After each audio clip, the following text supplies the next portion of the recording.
د ویستاوالا خویا سالانه دا کلیجا پرورده و بنیات رابون به نشاندان چندین چالاکین جدا جدا لخواندکاران گازنده جه برطنگی و نبونا جه که تایبه دکرن جبوی پیشاندان وان جوره چالاکیان کلیجا پرورده و بنیاجی دخوازن روژه که تایبت و هولا که تایبت هبه لسر تاثری زنکوی چالاکی تیدا بین انجام دان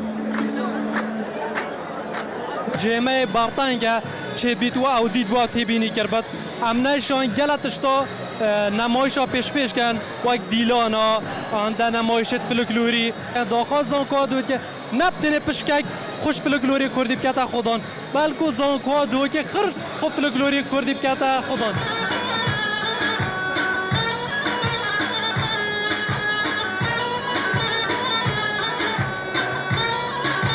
بس آریشه که با اوج جهی برطانگ بود چونکه گله که چالاکی دیجه هبون بین نمایش کردن بعدش بر آریشه جهی راستی جهی تانگ بود بیا قاعه که هولک هاد با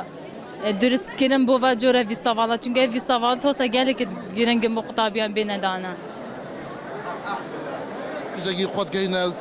سرک زانکوی اگر روزه که ترخان بکت یعنی هر سال بوکی روزه ویستاوالا مهمی کلا بتکرن شيء قالك قالك بينا براس برينو كا يوم جامع هابي روجا زانكوي هابي تلاقي شلاكات ناكرن اوكي كروجا كي ساكنه فا ادبين شيء قالك باشا دنبرداجی سروک زانکوی دوگ وی که به گرنگ زانه و دوبیجه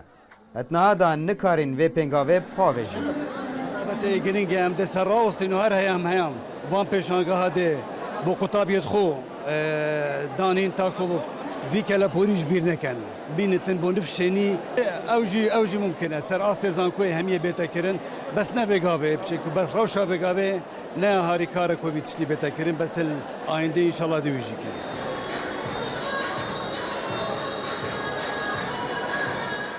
کلیجا پرورده و بنیاد چندین چالاکین جدا جدا انجام دان و جوانان جی پیشنگه و وینین شهیدین کردستان و ویستاوالا کلتوری و فلکلوری و چندین چالاکین دن لخواندکار و ماموستاین زانکوی دخوازن اف چالاکیه دروژه که تایبت ده لسر تاثری زانکوی بین انجام دان اجبویوه که زانکوی سالانه برهمک تایبت هبه عبدالصمد ریکانی NRT دوک